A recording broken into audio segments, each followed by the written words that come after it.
Mom, you've become a burden. Her words landed heavier than the stitches in my side. I blinked against the hospital light, the sharp white glow outlining her face.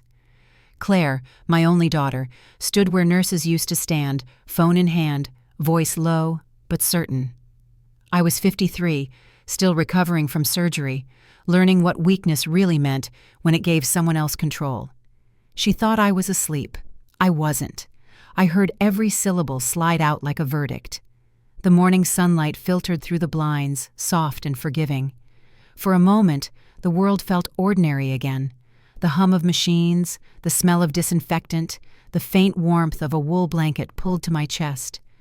I remembered Sunday breakfasts when she was little, the way she'd sit swinging her legs, asking if I could afford pancakes that week. I'd laugh and say, "We'll make it stretch." Back then, stretching meant love, not scarcity. Now it sounded like dependence. By noon, she was arranging my room like an owner staging a house. She folded my clothes into labeled drawers, hid my wallet in the bedside cabinet for safety, and told the nurse she'd handle my mail. I tried to thank her, but the words stuck. Every act of care came with a small correction.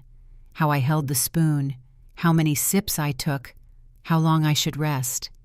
Each suggestion trimmed a little more of my freedom. When my friend Helen from church visited, Claire greeted her with that polite, frozen smile. "Mom's still weak," she said. Helen glanced at the half-eaten soup on my tray, then at Claire, and finally at me. Her eyes said what her mouth didn't. Something's off. As soon as Claire stepped out to take a call, Helen leaned close. "She's watching your phone," she whispered. "Be careful." Then she pressed a small cross pendant into my palm. "Call me when you're home." That night, after Claire left for a few hours, I checked my cell. The battery was low, but the screen lit up with a voice memo icon I didn't remember pressing. I tapped play. Her voice, my daughter's, whispered again, just above the hum of hospital machines. "Mom, you've become a burden." The recording had captured everything, proof without intention. My stomach twisted, not from pain, but from knowing what love could become when filtered through resentment. Around 8 p.m., the hallway lights dimmed. I stared at the ceiling, tracing the pattern of cracks like fault lines in our life. I'd spent decades working double shifts to keep her world stable. Late nights at the diner, saving pennies in envelopes labeled college, rent, rainy day. Now she guarded those same envelopes as if they were hers alone. The bills stacked on my nightstand weren't reminders of failure. They were evidence of endurance. I'd paid every one. Until now. I turned the phone off, hiding it under the pillow. If she could twist care into control, I could twist weakness into watchfulness. A small plan formed, quiet but steady. I'd recover faster than she expected. I'd walk out of this bed with more than scars. I'd carry truth. When she returned later, bringing another cup of lukewarm tea, she smiled faintly. "Try to rest, Mom. Don't overthink things." Her tone was sugar covering steel.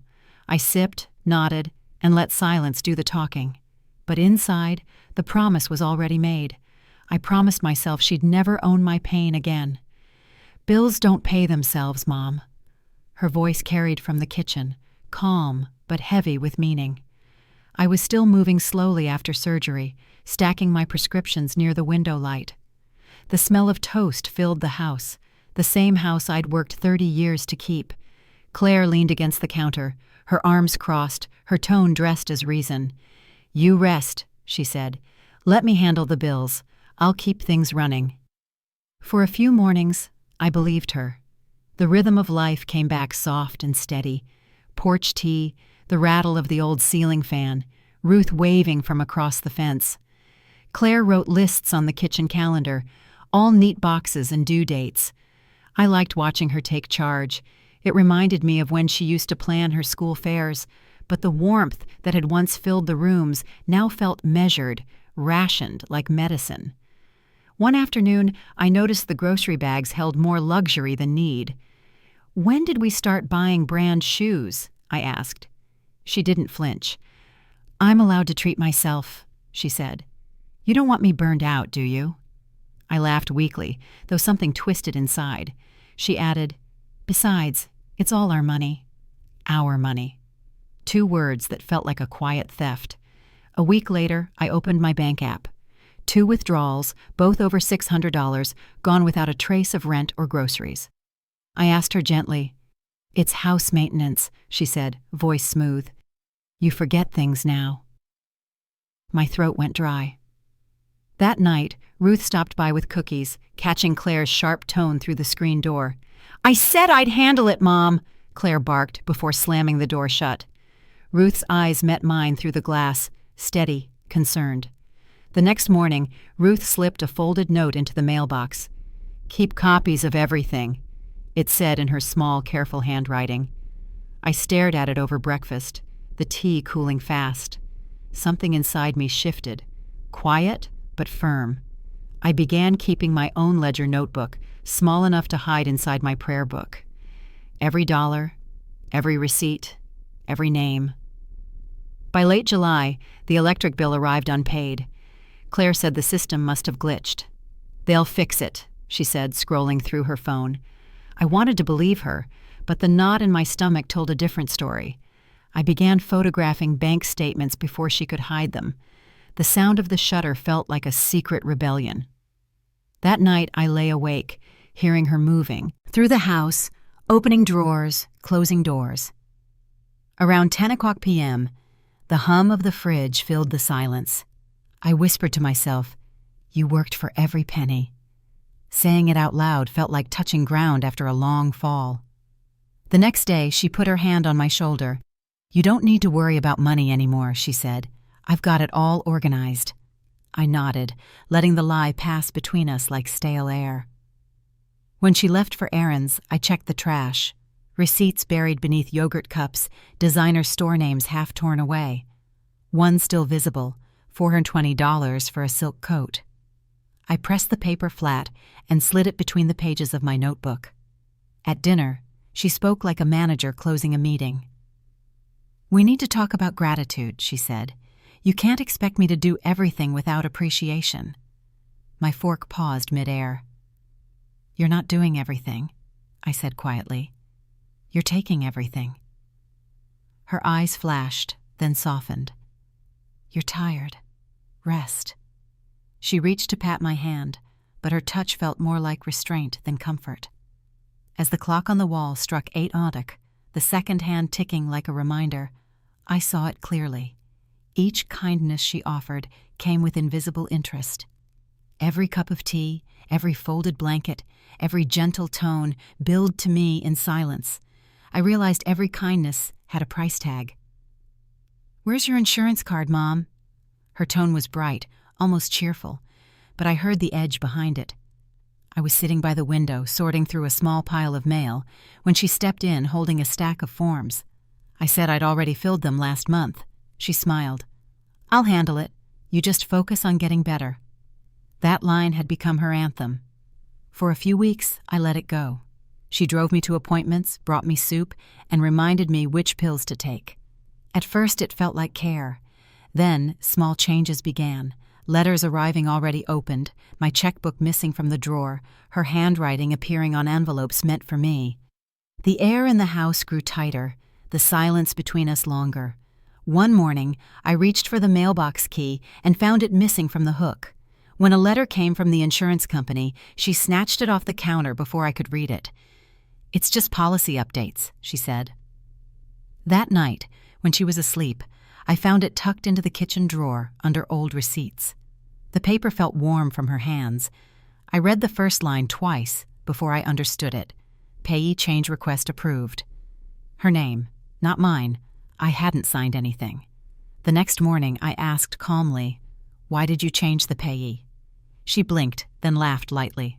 "Don't be dramatic, Mom. It's temporary. I'm making sure the payments don't pile up." "You used my signature," I said. She shrugged. "You forget things. I was protecting you." The words hit harder than any slap could have. Protecting me meant erasing me. At 9:30 a.m., after she left for errands, I went looking. Her door creaked as I pushed it open. On her dresser sat a small metal lockbox, half hidden under folded scarves. My hands shook as I pulled it closer. Inside were my insurance card, my checkbook, and a note on a pink slip of paper. "Don't worry, I've got this." The handwriting was round, friendly, almost mocking. My throat went dry. That box held more than papers. It held proof that love could turn into ownership. I called Ruth from my room. "I found something," I whispered. She came by within an hour, pretending to drop off homemade bread. Together we read the letter again.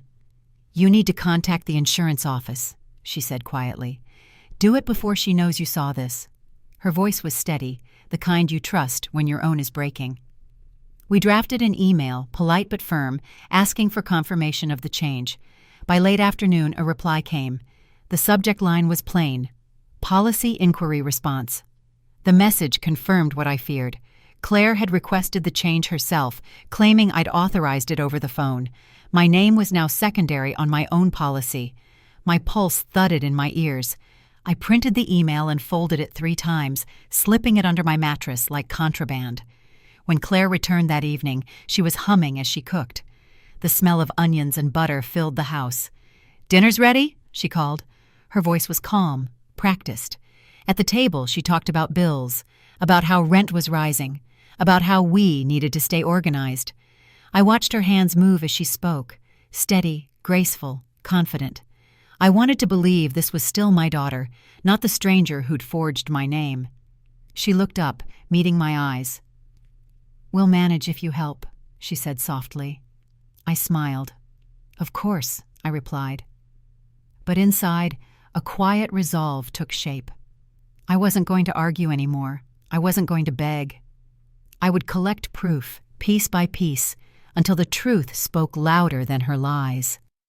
That night, after the dishes were done and the house fell silent, I lifted the mattress and felt the folded paper there, crisp and cold. I placed my hand on it, as if it could hear me. For the first time, I felt something other than fear. I felt ready. I slept on the proof like a loaded weapon. "Sign this, or we lose the house." Her voice sliced through the quiet morning. I was still half asleep when she appeared at my bedside, holding a folder thick with papers. The smell of brewed coffee mixed with the faint sting of her perfume.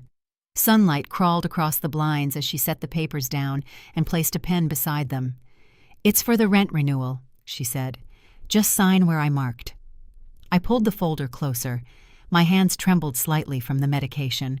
The title read, "Property Ownership Transfer." My pulse quickened. "This isn't rent renewal," I said.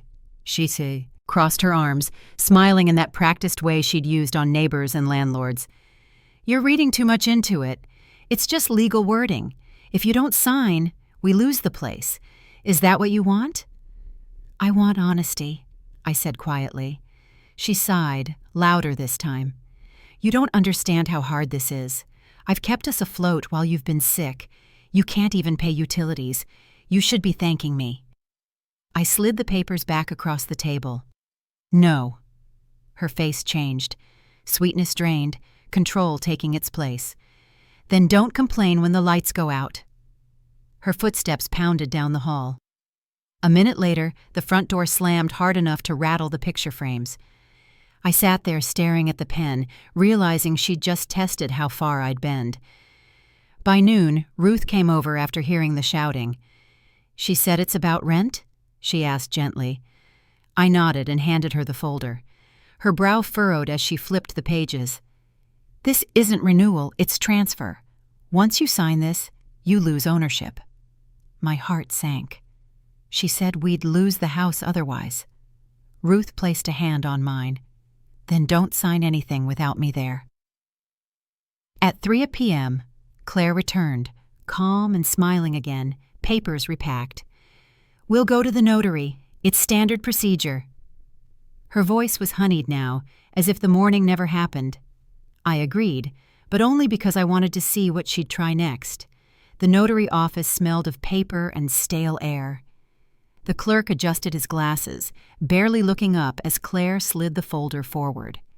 Ruth stood beside me, silent but watchful. As the clerk flipped to the signature page, Ruth leaned closer. "The line's been altered," she whispered. I looked down. Someone had scratched out tenant renewal and written ownership transfer in faint ink. Claire's eyes flicked to Ruth, then to me, realizing we'd caught it. "This isn't what you told me," I said, my voice low but steady. "You changed it." "You're ruining everything," she snapped, her tone breaking through the thin wall of civility. The clerk froze mid-stamp. Ruth stepped in. "Then I think we're done here." She gathered the papers and handed them back without the pen. Claire's jaw clenched. "You'll regret this," she hissed before storming out, her heels echoing through the narrow hallway. I could feel every eye in the office following her exit.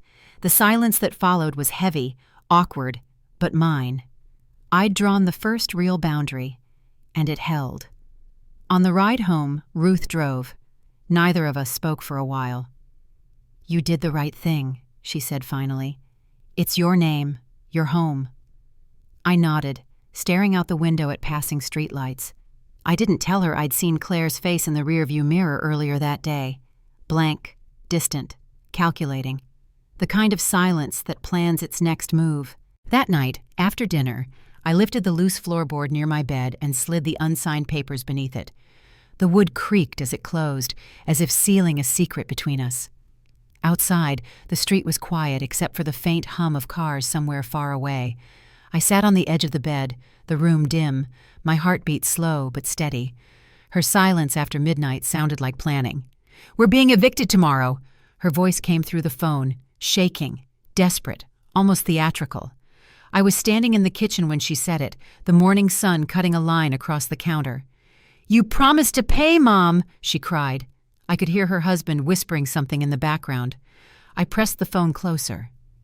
"You said I was a burden," I reminded her. The silence that followed was cold and short. Then the call ended. By 9 a.m. the next day, I heard the shuffle of paper under the front door. A single envelope slid through. Thin, official, cruel. I picked it up and unfolded it slowly. Notice to vacate. My rent, apparently unpaid. My hands trembled, not from weakness, but disbelief. I opened my savings ledger and stared at the balance. 0. Every dollar gone. I checked my online account, transfers made in regular intervals, all to her name. When Ruth arrived that afternoon, she found me sitting on the couch, the notice on the table. "Claire called," I said. "She said we're being evicted." Ruth frowned. "That's not possible. You've been paying rent for years." I handed her my phone. "Not lately, apparently." She looked at the bank statements, then back at me. "We should talk to the landlord." We called him together. His tone was uneasy. "Mrs. Turner, I was told you'd moved out weeks ago," he said. "Your daughter said the lease was being closed. I thought it was all settled." The air left my chest. "She said what?" I asked. "That you'd found another place," he replied. "She even turned in the mailbox key." I thanked him, hung up, and sat in silence for a long moment. The walls of the living room felt smaller than ever, the air heavy with betrayal. Ruth whispered, "She's setting you up." I nodded, gripping the eviction paper until it crumpled in my hand. My mind cleared. Grief had to make room for action. I walked to the cabinet and pulled out the small box of receipts, letters, and bank copies I'd started collecting. "Every call, every transfer, every text," I said quietly. Ruth nodded, helping me spread them across the table. "Start with the most recent," she said. "Work backward. Find the hole."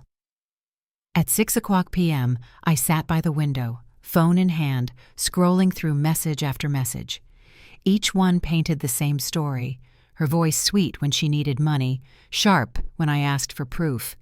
"The landlord's late again," she had said 2 months earlier. "I'll handle it." Another message, weeks later. "They're raising rent. We need an extra $300. Lies, all of them. I searched my call log, then took photos of the screen for record. My pulse was steady now. Anger had replaced confusion. That night, Claire texted again. "We're going to lose everything if you don't help." I stared at it, the words glowing against the darkness of the room. I typed back, "You already took everything." Then I deleted it before sending. She didn't deserve the satisfaction of knowing she'd finally woken me up. By midnight, the street outside was quiet. The eviction notice lay on the kitchen counter beside an empty wallet and my keychain, symbols of a life being pried apart. I picked up the wallet, ran my thumb along its torn edge, and felt something shift in me. For the first time, fear and love no longer felt tied together. I didn't know what I would lose next, but I knew what I would never give again: my silence. If she wanted war, she had it. "You've been keeping secrets, Mom." Her words fell sharp across the living room, like a door slamming shut. She stood there, arms folded, pretending to smile. "Where's the rest of your money? You think I don't notice?" I looked at her, calm this time. She was right. I was hiding something, just not what she thought. A week earlier, I'd started recording everything. Every call, every message, every lie. The small black USB I'd labeled recipes now held my truth. I kept it tucked inside the tea tin on the shelf, the one she never touched. Every night after she went to bed, I'd copy another file from my phone to that drive, hearing my own voice whispering through static. The first recording was her call with the landlord, the one where she pretended to be me. "She's too old to handle payments," she'd said, her tone sweet but rehearsed. "I'll manage her account from now on." I'd listened to it 3 times before I realized what power sounded like when it wasn't yours. That morning, Ruth met me at the community center. "Bring what you have," she said. We sat at a public computer in the corner while children played nearby. I slipped the USB into the port and watched the files load, one after another. Each click sounded louder than the last. "You're backing up your life," Ruth said softly. "Don't stop." I nodded. My fingers shook, not from age, but from the feeling of taking something back that had been stolen quietly. At 2:00 p.m., I made us tea in the center's small kitchen. The air smelled faintly of lemon cleaner and old wood.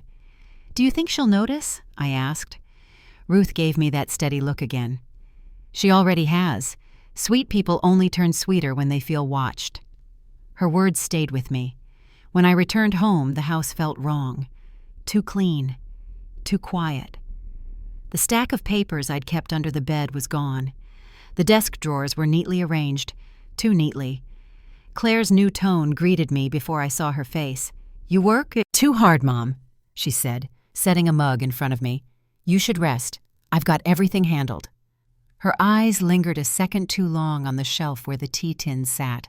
I smiled, matching her rhythm.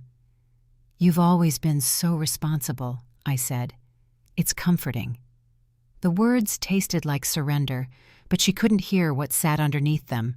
Readiness. Later that evening, she called me from the hallway. "I'm sorry about earlier," she said, voice soft. "I just worry. We need to trust each other." I could almost laugh at the irony. "Of course," I answered. "Trust is everything." The line between truth and strategy had vanished long ago. That night, as the clock ticked past 10 o'clock, I sat with my tea, tracing the small crack that ran down the side of the mug. I thought about how it held together anyway, just like me. The hum of the refrigerator filled the silence, broken only by the faint buzz of my phone as another file finished uploading. I clicked play once more on the landlord call, listening to her lie in my name, hearing how confidence wrapped itself around deceit like silk. By the end, my hands were steady. Fear had lost its voice. When she came to say goodnight, her tone was syrup again. "Sleep well, Mom," she said. "Don't stay up worrying." I looked up from my tea. "I'm not the one who should," I said quietly. She didn't answer, but her smile flickered just once before she turned away. I realized fear had changed sides. "Mrs. Turner, Adult Services, ma'am." The knock came just after lunch, sharp and official. When I opened the door, 2 people stood on the porch, badges, clipboards, polite smiles that didn't reach their eyes. Claire hovered behind them, her arms folded, pretending concern. "We received a report," the woman said. "There's been a claim of self-neglect. May we come in?" I stepped aside. "Of course," I said, though my chest tightened. The air inside felt heavier suddenly, as if the walls themselves were holding their breath. Claire followed, her voice soft and trembling. "I didn't want it to come to this, but she's been forgetting things. Bills, meals, even her medicine." She looked straight at me, performing sympathy. "I'm just worried." I caught the man's glance as he scribbled something on his clipboard. "Do you manage her finances?" he asked her. Claire nodded quickly. "For now, she's been under stress." Ruth arrived 10 minutes later, called by instinct more than notice. She walked in with her usual calm and sat beside me. "Mrs. Turner keeps all her records organized," she said firmly. "You'll find everything in order." Her tone carried quiet authority, the kind that makes even officials pause. I reached for the folder I'd prepared weeks ago, thick with copies. Rent receipts, medical summaries, insurance responses, even the landlord's text confirming my payments. I placed it on the table. "You're welcome to look." The woman flipped through it, her pen slowing as the pages turned. "You're very thorough," she murmured. The man cleared his throat. "This helps a lot, ma'am. We'll make a note." His eyes flicked toward Claire. "You live here as well?" She hesitated. "Yes, temporarily." He wrote something else down, small but deliberate. I noticed. When they left, the woman handed me an envelope. "Just procedure," she said gently. "You'll receive a copy of today's report. Nothing to worry about." I nodded, watching their car reverse down the driveway. Claire stayed behind, her smile frozen now that no one else was watching. "What did you tell them?" I asked. She didn't answer. "You filed the complaint, didn't you?" "I was trying to protect you," she said sharply. "From what? Competence?" My voice stayed low, even. "You don't get to define my sanity." She stepped closer. "You won't win," she whispered. "They'll see what I see." Ruth stood then, her calm cutting through the tension. "They already saw the truth," she said, "and they'll be watching now, for both of you." That last part landed. Claire blinked, her jaw tightening. For the first time, she didn't have a ready line. When Ruth left, I sat by the doorway light. The envelope lay unopened beside me, its corner catching the afternoon glow. I traced the crease with my thumb. Steady now. The system she'd tried to turn into a weapon had turned back toward her. Every signature, every report, now had a witness attached. At 5:00 p.m., I opened the letter. It wasn't dramatic, just an acknowledgement that the case was under review, that follow-up would be scheduled. Still, it meant something. It meant the story no longer belonged only to her version. It meant I had footing. She passed me in the hall an hour later. "Don't twist this," she said, voice tight. "They're just doing their job." "So am I," I replied quietly, "protecting what's left." She stopped, as if the floor had shifted. The certainty that once filled every word was gone. For the first time, she looked uncertain. "Your account's been restricted pending review." The voice on the line sounded apologetic, but I could hear the routine in it. I sat at the kitchen table, debit card still in my hand, the bank's logo glowing faintly on my laptop screen. I refreshed once, twice, 3 times. Each time, the same red message appeared. "Access temporarily suspended." My stomach turned cold. The grocery transaction from last night had bounced, and the clerk's pitying look replayed in my head. Claire called not long after. "Oh, Mom, it's probably a glitch. Banks do this all the time," she said lightly, pretending to laugh. But I could hear the tightness in her voice, the kind that comes when lies start slipping. "Don't worry, I'll talk to them." I didn't respond. The night before, I'd filed a fraud complaint. I knew this wasn't a glitch, it was fallout. The complaint listed every unauthorized withdrawal, every payment she'd made in my name.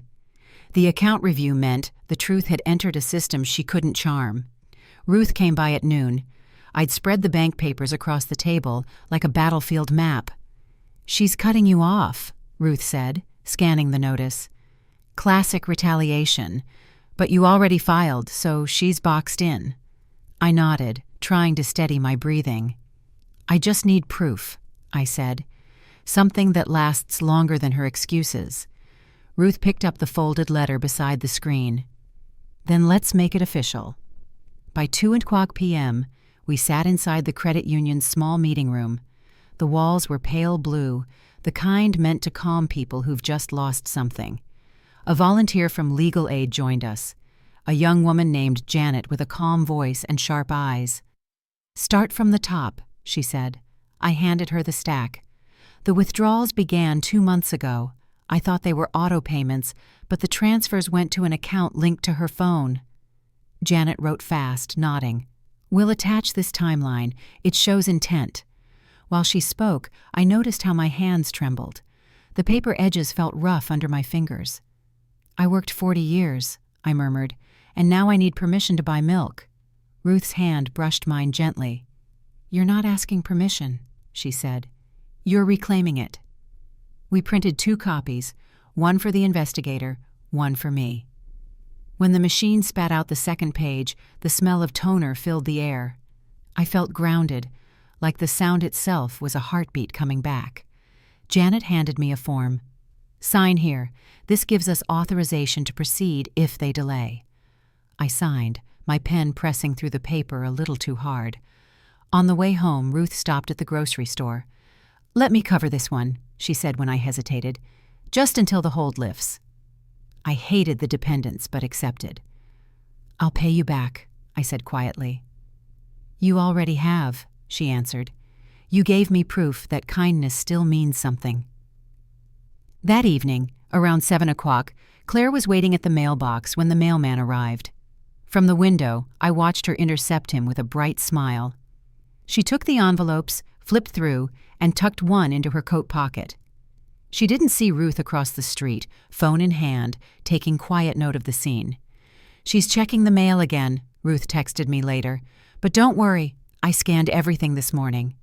I laughed under my breath for the first time in weeks. Control was cracking. Every document, every transaction was now mirrored online, untouchable to her. The folded letter still sat on my kitchen counter, its crease deepening from my thumb. I kept running it over, tracing the line as if it marked the point where her power split in two. When she finally called that night, her voice trembled under its sugar. "Mom, did you do something to the account?" she asked. "The bank called me too. They're confused." "No," I said simply. "They're just doing their job." Silence stretched on the line, then a soft, frustrated exhale. "You don't know what you've started." "I do," I said. "It's called truth." She hung up. I looked at the bank screen once more, the words unchanged. Restricted, pending review. But this time, they didn't scare me. They promised order. Every cent she took, every lie she told, was now evidence. Her lies were now logged in a system she couldn't touch. "You're dragging family through mud!"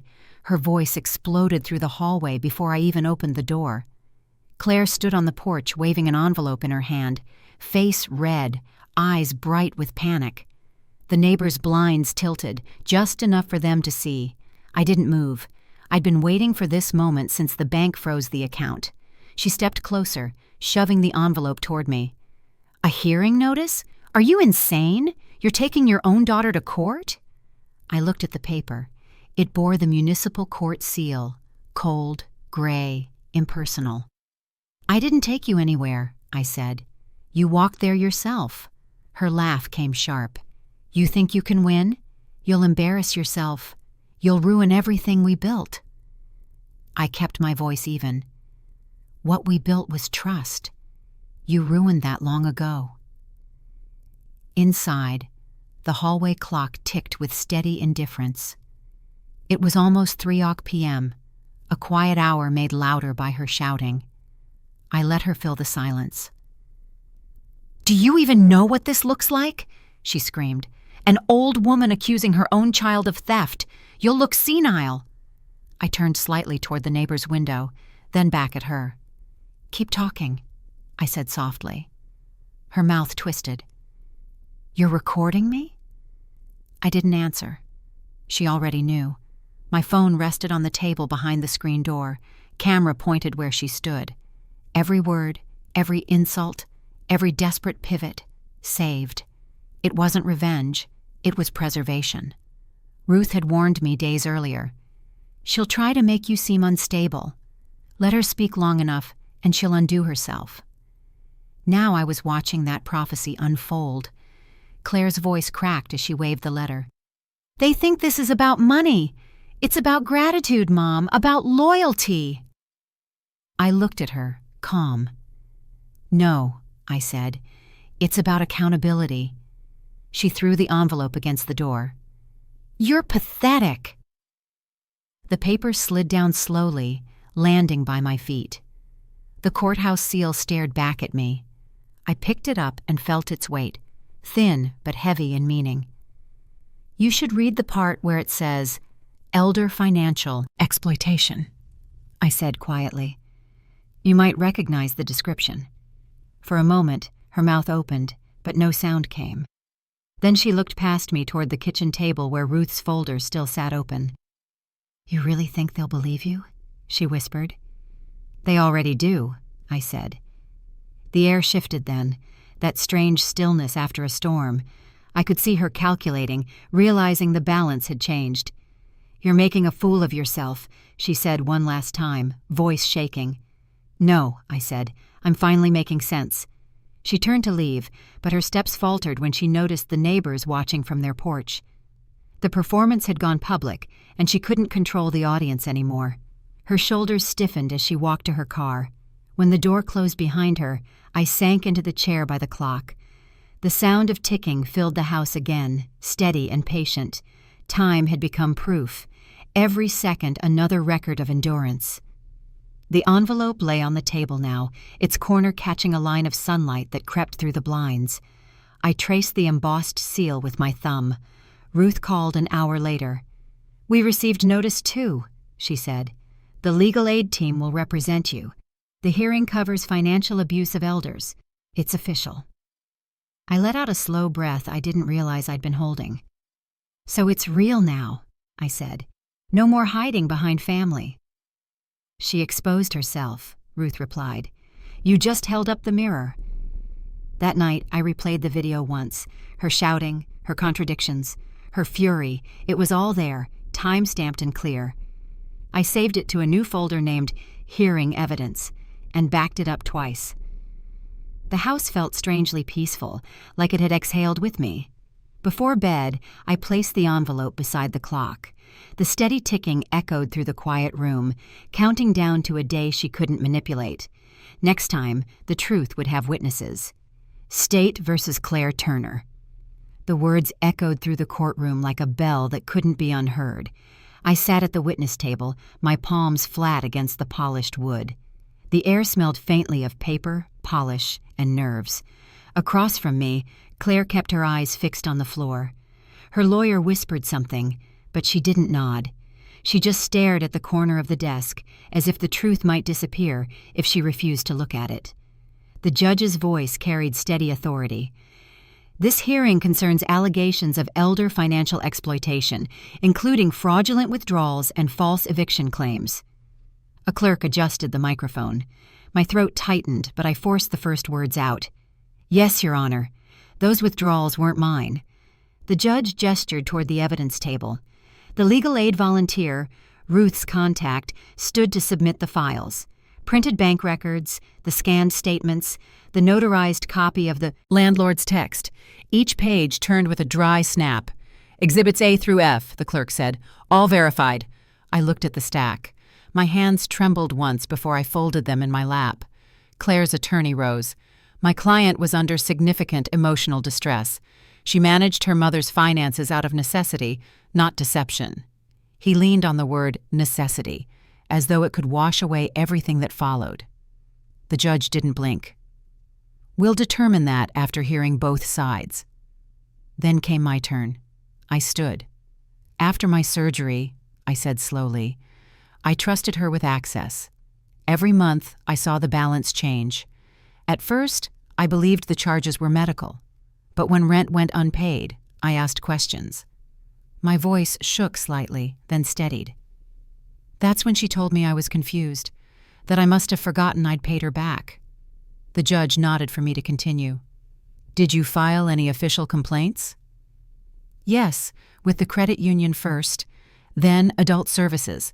I kept copies. I gestured to the folder.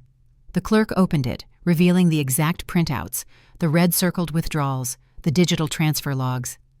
Each transfer went to an account in her name, I said. Same date, same note, family care reimbursement.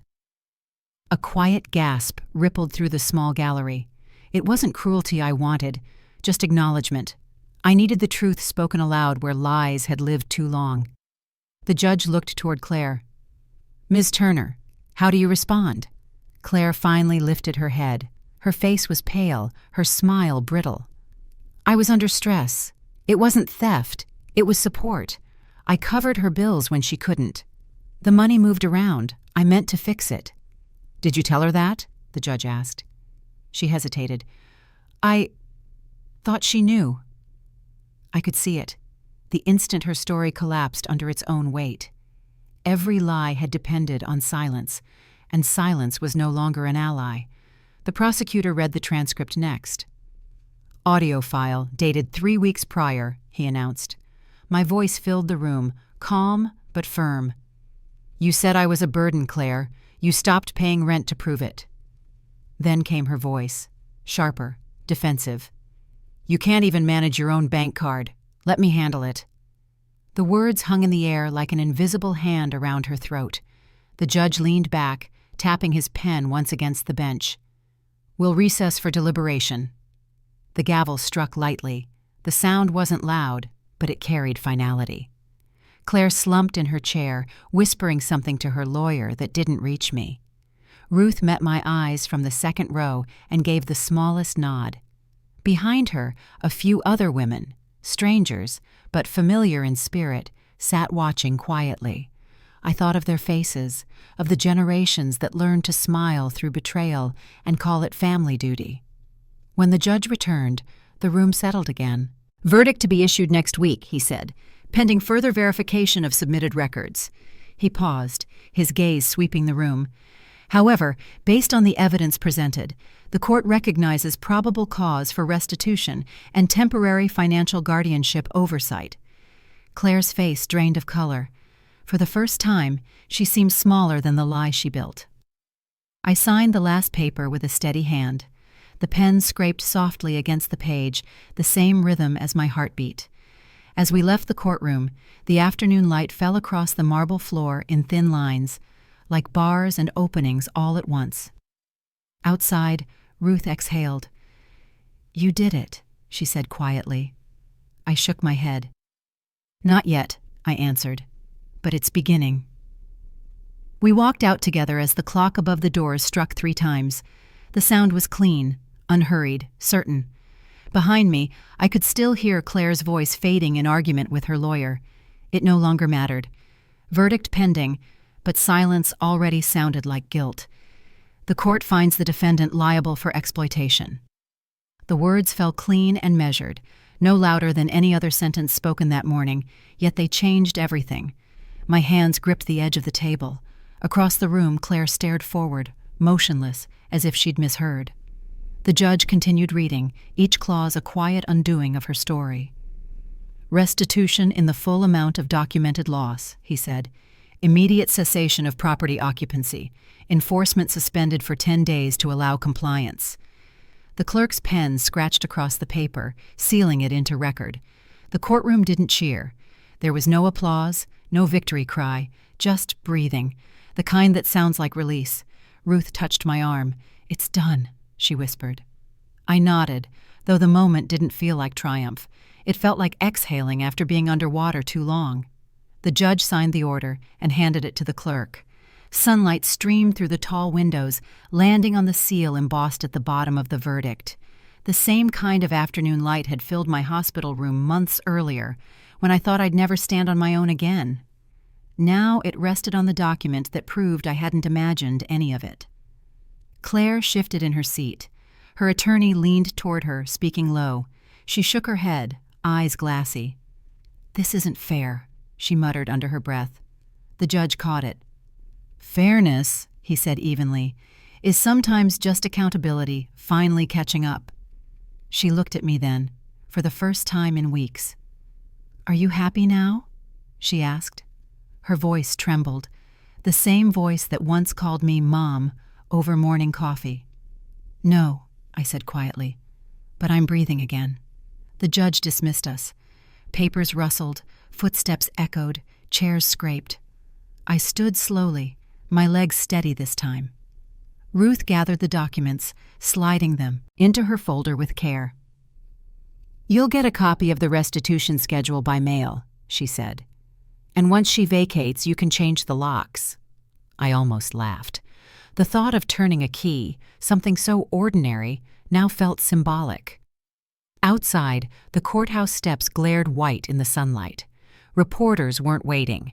This wasn't that kind of story. It was just two women, one finally walking free of the other's shadow. I paused halfway down and looked back through the glass doors. Claire stood inside, still talking to her lawyer, her gestures sharp and defensive.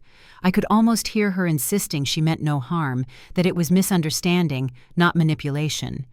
But lies lose oxygen once truth fills the room. Ruth handed me the envelope containing the certified copy of the judgment. "Keep this safe," she said. "It's more than paper." I nodded. The texture of the embossed seal pressed faintly against my fingers. It was the first proof I'd held that couldn't be twisted or rewritten. At 2:30 p.m., I sat in the small cafe across from the courthouse, the verdict beside my tea. The cup's warmth spread through my hands, grounding me. I thought about all the unpaid bills, the frozen account, the empty fridge, the nights I'd sat staring at numbers that didn't add up.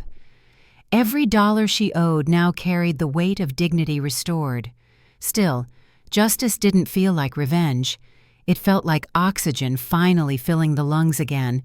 It didn't erase the pain, but it gave it shape. The legal aid attorney stopped by briefly to confirm next steps. "Funds will be dispersed once her property compliance is verified," he said. "That could take a few weeks." I thanked him and signed one last form. When he left, Ruth leaned in. "How does it feel?" "Quiet," I said, like something heavy finally set down. The sunlight shifted across the table, catching the metallic edge of the court seal once more. For the first time in a long while, it didn't hurt to see brightness. I folded the verdict and slipped it into my bag beside the old hospital bracelet I'd kept as a reminder. Of frailty, of endurance, of beginning again. On the walk home, the breeze felt lighter. The city moved as if unaware anything monumental had happened. But to me, everything had. I wasn't just surviving. I was standing where she once told me I couldn't. At the door, I slid the key into the lock and turned it. The click echoed softly in the quiet hallway. Freedom came signed and stamped. Her closet was bare by morning. The air in the hallway felt lighter, but not kind. The door stood open, the hangers swaying slightly from where her coats used to hang. I touched one and felt the faint groove in the wood where it had rubbed against her jacket zipper. On the dresser, the note waited, 2 lines in her rushed handwriting. "I'm sorry, Mom. I'll figure things out." No date, no explanation, just that. The key lay beside it, the same one she'd refused to return for months. It looked small now, like an object out of place. I picked it up and set it on the kitchen table next to the old family photo, the one taken before everything fractured. Ruth stood behind me, quiet. "Do you want me to help pack the rest?" she asked. "No," I said softly. "There's not much left to pack." The house didn't echo anymore. It breathed. Through the open window, I could hear birds somewhere beyond the yard. Their sound filled the space where shouting used to live. The morning light reached across the floor in uneven strips, touching the empty chair by the table. That chair had been hers. I didn't move it. Ruth began clearing the dishes from the counter, her movements gentle, deliberate. "You did the right thing," she said. "Justice needed to happen." I nodded, but didn't answer right away. Justice had come, but peace felt foreign, almost suspicious. It's strange how silence can sound heavier than any argument. At 9:00 a.m., she brewed coffee and handed me a cup, the warmth pressed against my palms. "You'll need rest," she said. I smiled faintly. "Rest feels like guilt right now." She looked at me. "That's because you still love her." I turned toward the table. The key caught a slant of sunlight, its metal edge bright for a second before fading again. "Love isn't always enough," I said. "But it used to be." Ruth placed her hand on my shoulder. "Give it time." "I gave it 30 years," I whispered. She didn't reply, and she didn't need to. The quiet between us said everything. We started rearranging the furniture, pushing the couch closer to the window, shifting the old bookshelf that had gathered dust during months of chaos. The room looked unfamiliar, almost new, though it carried scars. On the mantel sat the old photo frame, cracked in one corner. I wiped it clean and set it upright again. There we were, smiling, holding hands, pretending life was simple. I remembered the day that picture was taken. She'd just gotten her first job. I'd baked a cake I couldn't afford. We'd laughed about it for weeks. It felt like another lifetime. Ruth watched me set the frame down. "You could put it away for a while," she suggested. "No," I said. "It belongs here. Even broken things tell the truth." The clock ticked quietly. I hadn't noticed how constant it was before.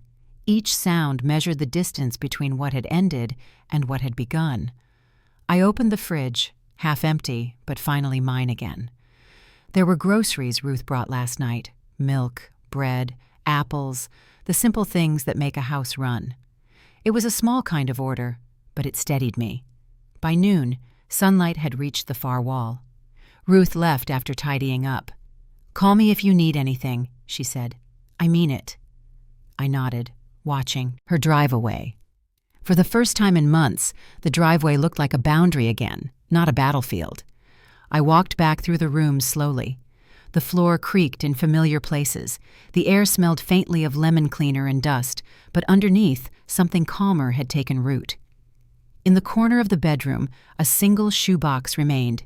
Inside were receipts, old letters, and a bracelet I'd given her years ago. I placed the lid back on and left it untouched. Some things didn't need sorting yet. As evening approached, I opened the curtains.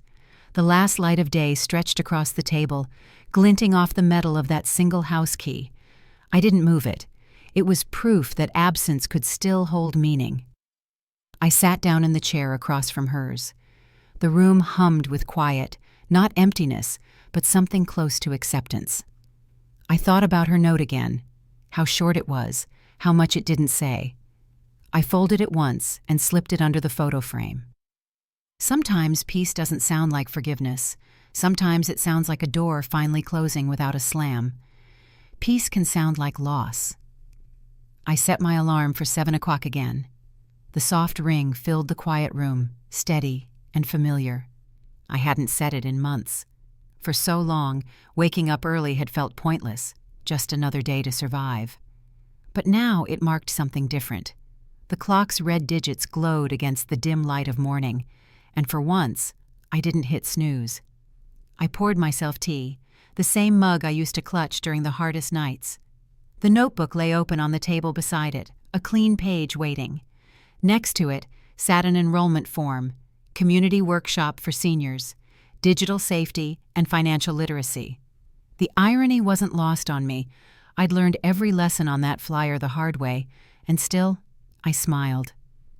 At 8:15 a.m., I locked the front door and walked toward the community center. The air was crisp, touched with the smell of wet grass.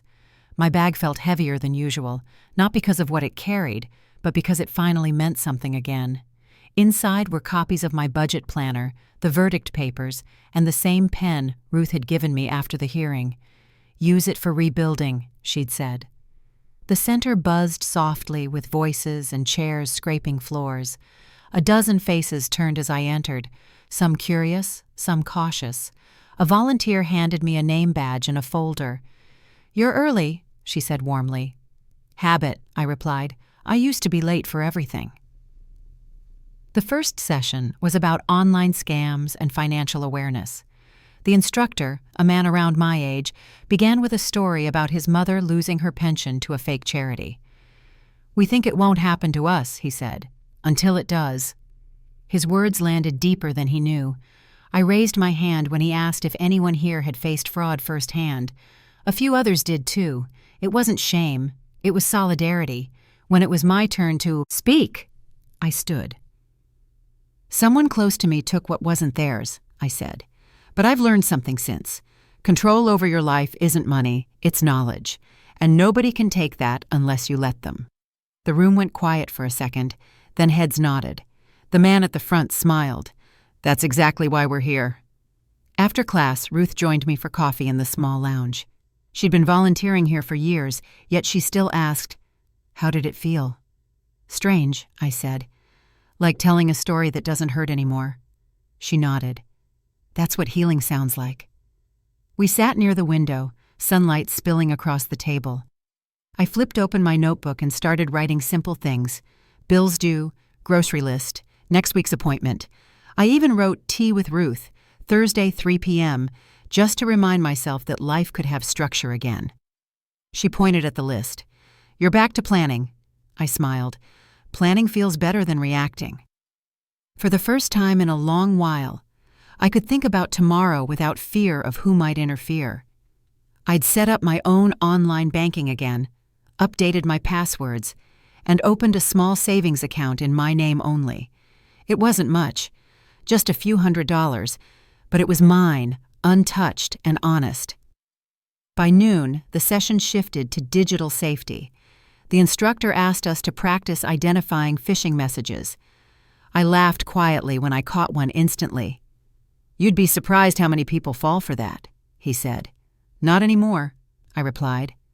During the break, a woman about my age sat beside me. "Your story," she said softly. "It helped. I've been letting my son manage my pension. Maybe it's time I learned how to do it myself." I handed her one of my printed notes from the workshop. "Start small," I said. "Change one habit at a time. That's how I started breathing again." When the class ended, I walked home slowly. The sun hung low, warm against my face.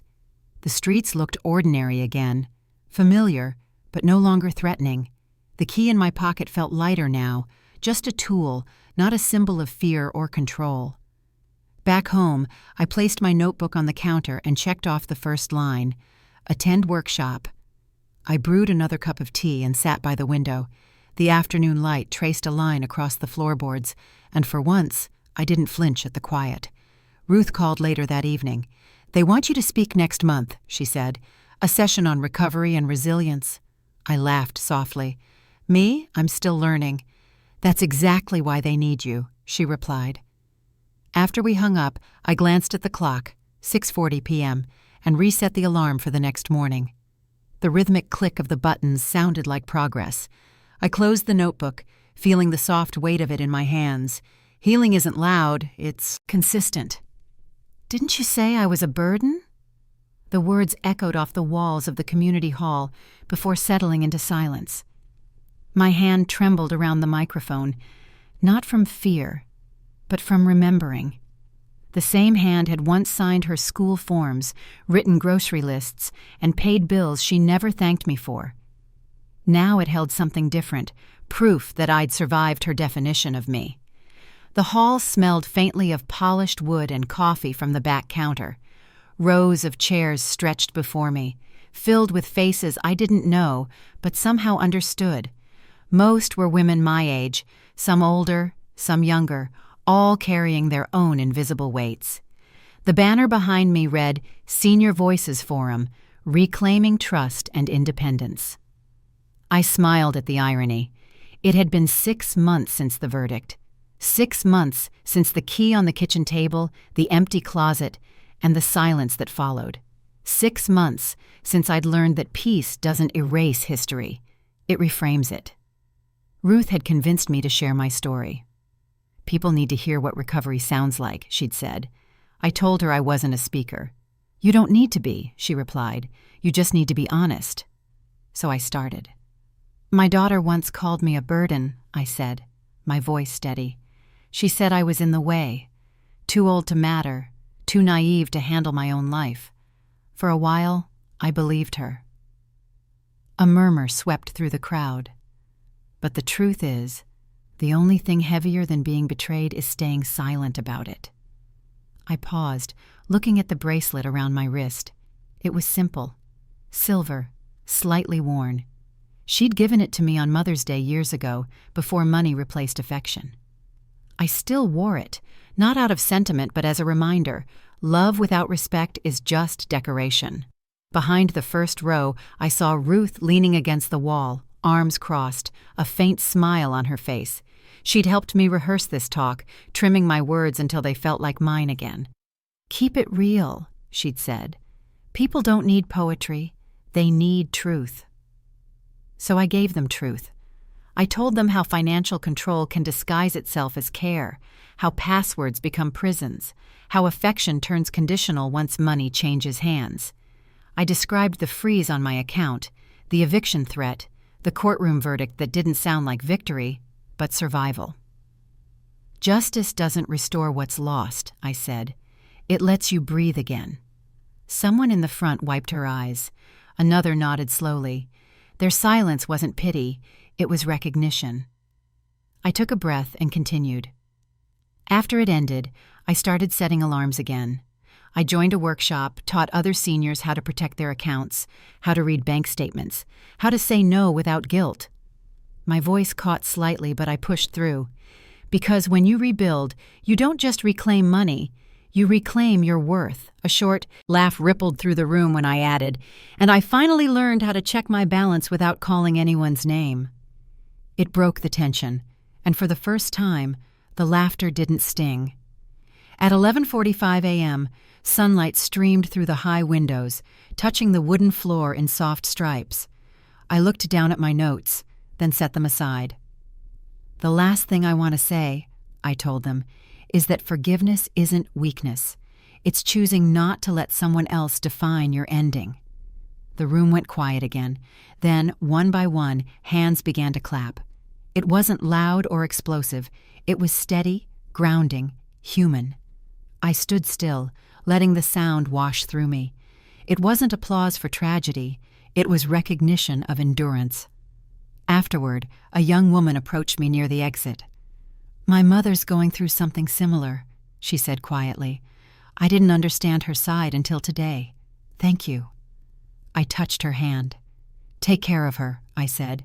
"It costs nothing to listen." Ruth found me by the coffee table, holding 2 paper cups. "You did it," she said. "You didn't shake." "Oh, I did," I laughed. "Just not where it showed." We walked outside together.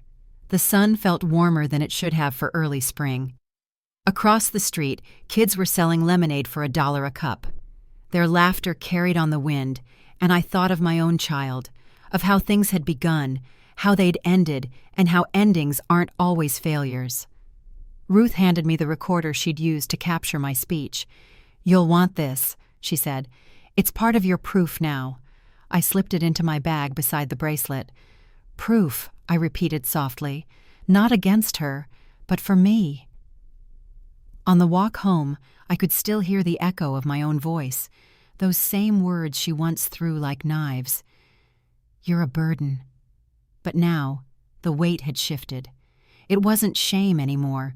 It was evidence that I'd carried everything she dropped and still stood upright. At my door, the light through the window caught the silver bracelet again, flashing faintly against the wall. I let the moment stay, unhurried, unforced. Some lessons don't need to be spoken twice. This time the word burden belonged to her memory. Did you enjoy this story? Tell me which city you're listening from. I read every comment. If the story touched you, you can support the channel with a super thanks so I can keep bringing more stories like this every day. Your encouragement really helps. I'd love to hear your thoughts and what moment stayed with you.